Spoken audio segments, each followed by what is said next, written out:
Hi friends, ఈరోజైతే మేము మామిడికాయ తరుగుడు తొక్కు పెడుతున్నాము. దానికోసమే మా అమ్మ మామిడికాయలు కట్ చేస్తుంది.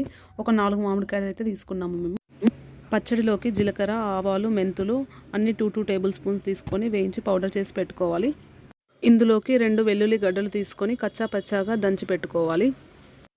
పోపులోకి తగినంత ఆయిల్ వేసుకొని జీలకర్ర, ఆవాలు వేసి వేగాక స్టవ్ ఆఫ్ చేసుకోవాలి.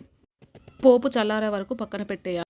ముందుగా కట్ చేసి పెట్టిన మామిడికాయ ముక్కల్లో వెల్లుల్లి, జీలకర్ర, ధనియాలు, మెంతుల పౌడర్ చేసి పెట్టుకున్నాం కదా, అవి కూడా వేసి బాగా కలుపుకోవాలి.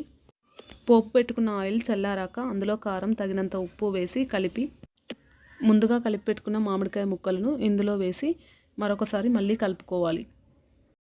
చూస్తుంటేనే నోరూరిపోయింది. నాకైతే మ్యాంగో పికిల్ అంటే చాలా ఇష్టం. మీలో ఎంతమందికి మ్యాంగో పికిల్ అంటే ఇష్టమో కామెంట్ చేయండి. ఈ వీడియో నచ్చితే లైక్ చేయండి, షేర్ చేయండి, కామెంట్ చేయండి అండ్ మా ఛానల్ని సబ్స్క్రైబ్ చేయండి.